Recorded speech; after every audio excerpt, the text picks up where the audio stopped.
Let's get into our next discussion now. The Independent National Electoral Commission has raised the alarm over the existence of a fake portal for the continuous voter registration. The commission, which said its attention was drawn to a post circulating on social media last week about a website for INEC voter registration, which is different from the INEC CVR portal, want Nigerians to remain alert and not fall prey to scammers. And this is just one of the latest attempts by cyber criminals to defraud innocent citizens, despite an ongoing clampdown on perpetrators of cybercrime around the world. So to make sense of all of this, joining me in the studio to discuss this is US-based cybersecurity consultant Bolaji Moyo. It's nice to have you join me this morning. Nice and good to have you home. Nice to be back again. Thank you. Exactly. Now, I remember the last time you were around, we discussed issues around cyber crimes and so on. Right now, on social media, people complain on daily basis. How, in fact, there was someone who talked about how the whole of her account was swept clean through whatever. She knew that she didn't make any withdrawals and all of that and so on.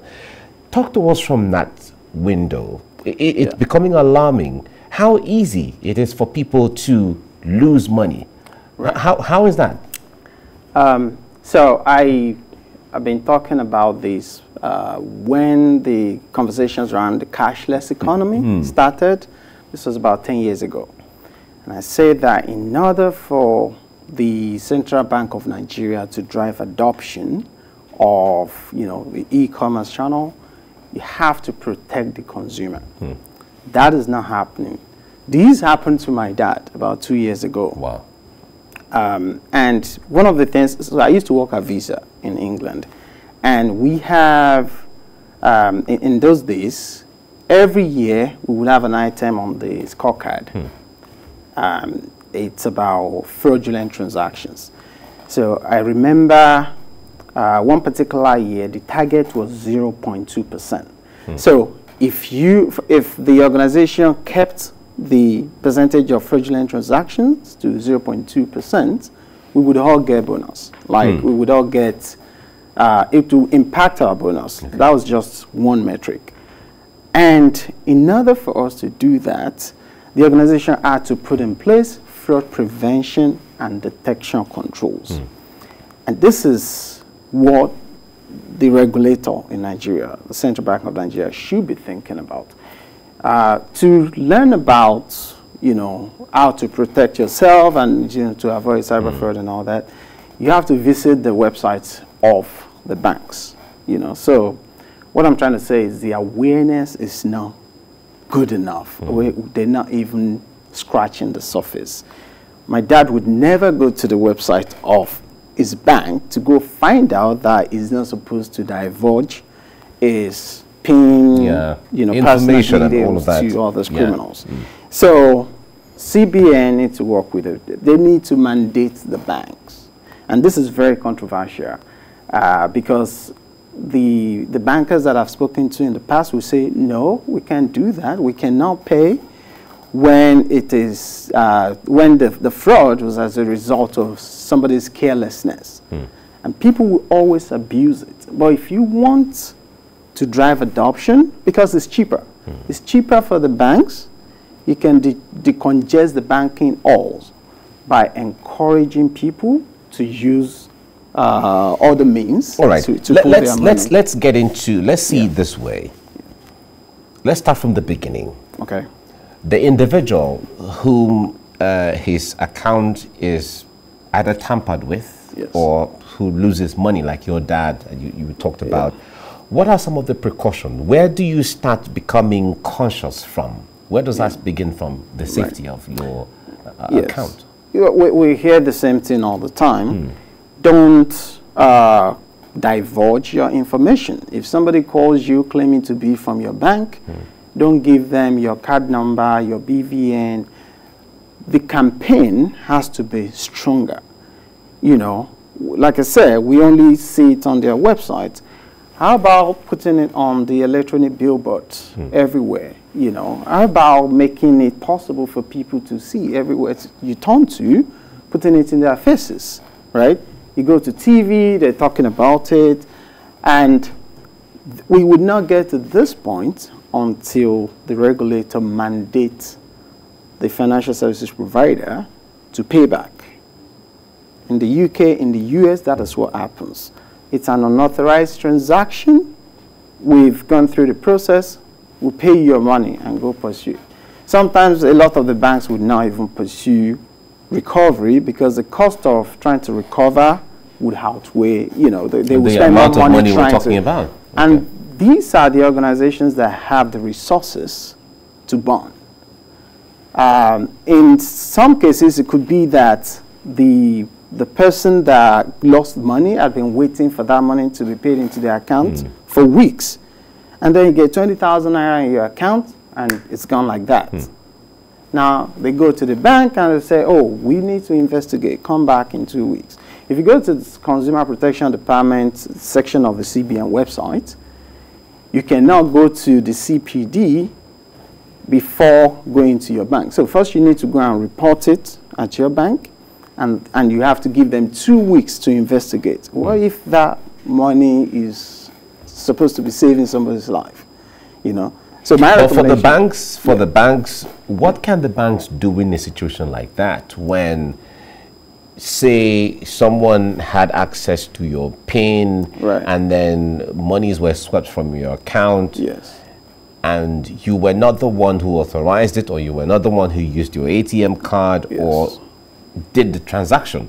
What would the bank do in a situation like that? Great question. There's a lot of fraud prevention and detection solutions. A lot of these banks already have fraud departments. So they have these solutions in place already.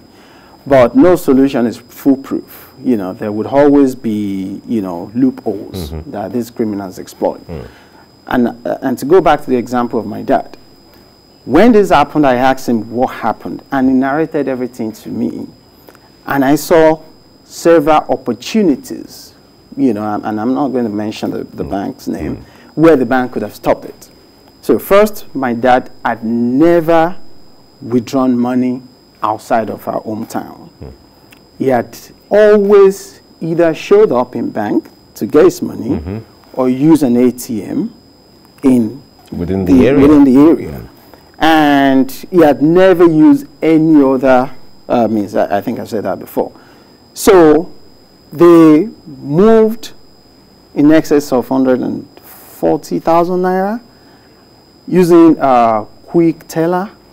So that's like a card not present transaction.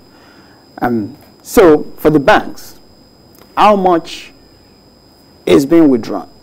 Right? Has this person ever withdrawn this amount of money? Where's the money being withdrawn from? And how is the money being withdrawn? Right? These are indicators.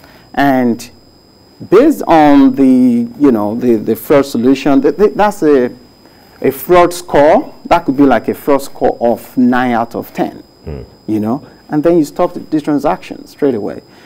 Several years ago, when I was in England, I was in a location where, you know, about 60 miles from where I live, and it was NatWest Bank. I inserted my ATM card, and I wanted to give someone money, and entered my PIN. And, you know, I was surprised that, oh, I got an alert, the transaction declined. Right there, my phone rang. Like, literally before I could even think about it, my phone rang. And, oh, sorry, Mr. Moyo, sorry, this is from NatWest Bank. We noticed that I said, that was me. That was me. Please let me get my money now. And she said, oh, okay, I'm sorry. You know, we're just doing first check. That is the level, that was 10 years ago or more. That's the level that we need to get to. And those guys didn't get there overnight. Well, when it comes to the equipment or the infrastructure to monitor, like you said, we know that this account, the holder of this account, resides in a particular place. And from the transaction history, your monies are withdrawn within a particular place. So you go out to another area, which is which is generally unusual, and then it detects the fact that this ATM card has left the original area that, you know, the community where you used to operate. Right. Do we have that kind of infrastructure to detect those kind of things? You'd be surprised. We have, I'm sure that all these banks have these things. It's about getting the best out of the solutions that you have. It is not rocket science. The technology is mature. It's called user behavior analytics. So it's an anomaly. So if I always go to the office using a particular route, right, and Google is tracking me, if I change that route, Google would know, right? If I'm always withdrawing money from a particular, they have the data. What are you doing with the data, right? Are you using that data to protect the consumers? So I guarantee that if the CBN mandates all the banks to refund people's money, if they can prove that, and prove, I'm not saying like, you know, go bring everything. What I found is that they are usually blaming the consumer. Oh, why did you divulge your information? You know, we usually put all that information on our website.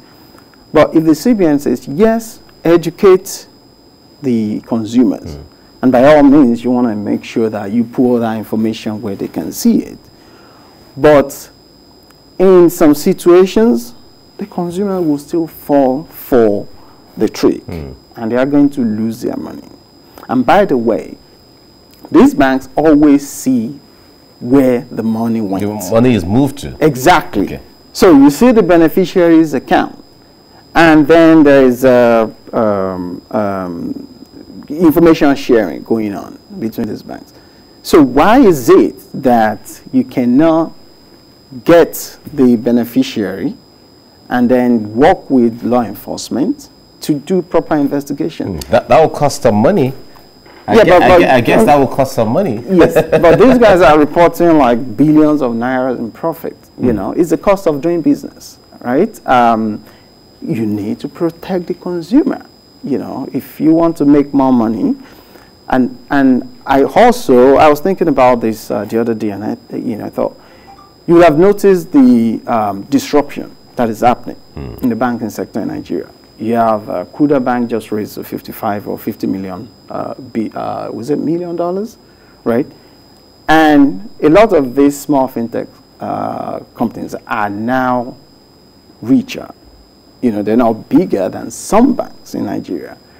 And the best way to win a lot of people over, one of the best ways to win a lot of consumers over is to say, come to us, bring your money to us. Customer service? We'll keep it for you, and when there's a fraudulent transaction, we'll pay you back. Right? So this can be a business driver for most of these financial services organizations. Yeah. Well, it looks interesting from that perspective. Right. But however, when it comes to the issue of enlightenment, there's still some information out there. And people, of course, people know the dangers and all of that. Not everyone would especially when you're comparing the rural areas and then the metropolitan cities and all of that. But those who are aware sometimes still fall prey to some of these antics by fraudsters. Correct. How do we navigate all that? In what shades do these things come that people still fall prey to them? It's difficult to get into the details because it can be enabling cyber fraud. The criminals, you know, we understand a lot about how these criminals do what they do. There's something they call fraud format.